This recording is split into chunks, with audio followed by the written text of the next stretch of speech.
Alright folks, we are at this lovely dam in Rome, Wisconsin this time. The water does not look all that deep, but I'll give it maybe a foot or two. I'm probably going to toss around in that foam. It seems very, very shallow right below the dam. It looks a little bit like Belleville, but I'm going to toss in that foam because there actually might be kind of a hole right there. I don't really know what I'm expecting to catch here. I've been told there's a lot of carp, but you know, there's a lot of options. There is a mill pond above the dam, and there's another channel over there. So we got a lot of options today. Let's get some bait in the water and see what we can catch. There's a lot of water coming from the spillway, but it does look very shallow.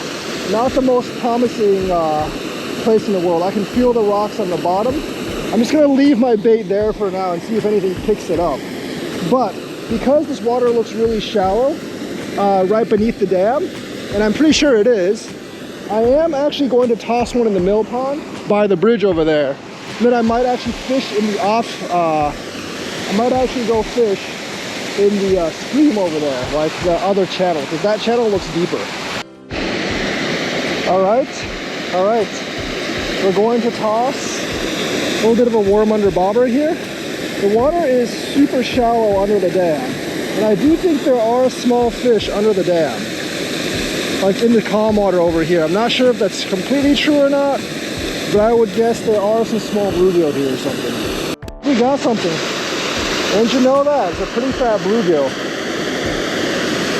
We can catch some later, but this is not a bad bluegill. First fish of the day, a little bluegill. I might use these for bait later, but for right now, see you later, bluegill.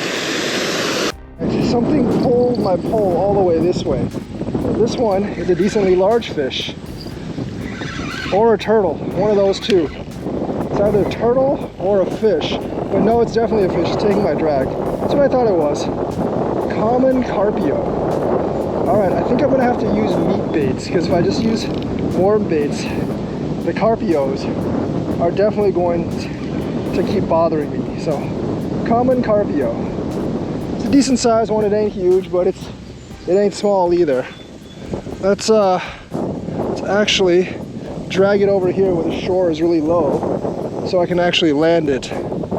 Common carp. Definitely going to use meat baits from now on. Definitely using meat baits from now on. Looks like this is one of those mill ponds. It's full of commons. Alright, common carpio. Not bad, not bad. This is the Bark River, by the ways. And I know there are barks further down on the river. I mean, there's carp further down on the river. Slippery little booger, probably like 4 or 5 pounds. Don't need this much bait, so I'm just gonna let it go. See ya, carp. Common carp, probably a ton of them here. So we're probably going to have to do something else as bait. We're gonna drop this right below the bridge in this shaded area and see if anything picks it up. Oh, that was pretty much immediate. Oh, that's a small bluegill. That's very good. That will actually make very good live bait for whatever the heck's in here. So we're gonna set up one in this channel and see if we can get a big fish here. All right, we got a little bluegill buddy, and we're gonna launch him in the center of the river where he will be unprotected from big, scary, deadly fish and gato fish and whatever fish is in here. So let's see what we can get here. I dropped the bait down here again. I think I got something else. Oh, it's a bass this time. It's a little bass. It's a largemouth. So there are definitely largemouth bass here, but this one obviously is not the size I want. So I just let him go, and I'm gonna try to stock my bait box with more gills. I'll use them as either live bait or cut bait. All you have to do is kind of put it down there, and there's plenty of bluegill slash tiny fish down there. I think I have to get it a little bit deeper though, because it's not deep enough. I think if I slide it up half a foot, I will probably get a fish. It's actually decently deep down there. I'm surprised there aren't any, like none of the larger bass have picked up the small bluegill yet. Maybe I'm not launching it far enough, I'm not really sure. There'll be a lot of fish in this tunnel area. Just drop it a little bit more down. We've gotten like several bites very, very quickly here. And we just got another one. Got another bluegill. It's a little bit big to use as bait. So, well, no, actually he's okay size. But he might just fall down the little concrete thing. Nope, he's all right size. He can be bait later on during the day, or cut bait, doesn't really matter. I need to fill up my bait bucket. Considering the fact that there was a lot of small bass here, there's got to be some bigger ones too. I mean, I caught a lot of small bass while I was fishing for bluegill bait, so the bigger ones have got to be around as well. And hopefully one of them will hit one of my Rapala baits. This river is not that wide, so the small Rapala should do fine. I've definitely caught bass on the Rapala before, so I'm hoping something strikes it again. There's a lot of minnows here, and I see a bunch of blow-ups after dark. So we're gonna toss a fistful of minnows out there. And with that fistful of minnows, we are definitely going to hope for a big fish picking it up. And what big fish, I'm not really sure, but definitely we want a big fish to pick it up. In places where there are minnows, I often find that minnows are way more popular than worms with a big fish. All right, I got something on the minnows. I don't know what it is. Could be a gato fish, could be a bowfin, could be a bass. But the minnows came through clutch. Could also be a giant ass turtle. And I think that's what it is actually. Because it's not really fighting. I mean, it is fighting, but not really. But it just feels excessively heavy. Nope, that's a fish. Never mind. I'm an idiot. I can't tell the difference between turtles and fish. Turtles obviously do not splash. I cannot let him go into the tree because then I will lose him and my tackle. But yes, something finally bit. It's not bad either. Oh no. I might have to get wet. I might actually have to get wet. Or not. Doesn't matter if I have to get a little wet, I guess. There it is. It was on minnows. I have caught carp on minnows before, surprisingly, so it could actually just be a carp. But I need to work it over here to see what it is. Oh, it's a gato fish. It's a gato fish. Yes, the gato fish do live at Sullivan, but it's only a channel gato fish. There is no flatheads here, but it's a nice channel. It's not too bad. I'll take it. I'll take it. Well, I have no choice except to take it, but I will take the channel gato fish. There's definitely channels here at Sullivan on the Happy Minnows.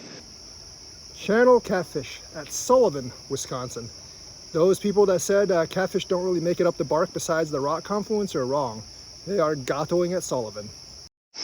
All right, this one was caught on minnows. Probably a good 3.5, 4 pounds, something like that. Not a giant by any means, but a nice sized catfish. Go back and gato. Are you not going to gato now? Ah, trying to swim towards shore, I see. A little confused, are you? That way. All right, fish. Why do you have to go over the rocks? I don't really understand this. All right, fish. See ya. See ya, fish. That was a fun adventure. One of my main goals going to Rome in that spillway is to actually confirm that there were catfish under the spillway. I had heard on one of the catfishing forums in Wisconsin that the bark doesn't really have catfish outside of the area of the rock confluence. That's obviously wrong because the bark, Rome, or in the township of Sullivan, the Rome area, that spillway is probably a good 30, 40 miles up from where the bark enters the rock. It's probably closer to the source than to the mouth. I don't know if any of the catfish get above the main dam though, either the feed mill dam or like the main dam there, because I don't see a way they would actually go over the main dam. But downstream from the dam, and I've never seen any catfish coming from the mill pond, downstream from the dam, the catfish, at least the channels, are definitely there. And technically, like, I think after that dam, there's really nothing preventing the channels or the flatheads from coming up to that particular point. So there could have been a flathead in that tree jam. I did get a couple more bites, but nothing actually hooked. They could have either been bowfins, because I did see bowfins in the water, or they could have been turtles as well, because turtles are really good at stealing bait. There could definitely be a big flathead in that tree jam, or even a small one, but the only thing I got was that channel. I caught like one channel, one carp, like several of those like small, like largemouth bass thingies at the bridge, and also like several bluegills. There's a ton of bluegills there as well, so there's plenty of bait. So if you live in Rome and you want to fish for catfish, just go about 200 yards down from the spillway. There is several catfish in that like log jam area where that tree's fallen. There might even be a flathead. I'm not really sure. Didn't really stay long enough this time. The best bait is to use the minnows in the water itself. And I think the best place to fish is actually kind of where I was on that little peninsula thing. Jutting out. The minnows always come around there. You can just scoop some up with like a little bit of a dip with like a little net and use them, hook like 6 or 7 of them on at a decent sized hook and fish for the gato fish.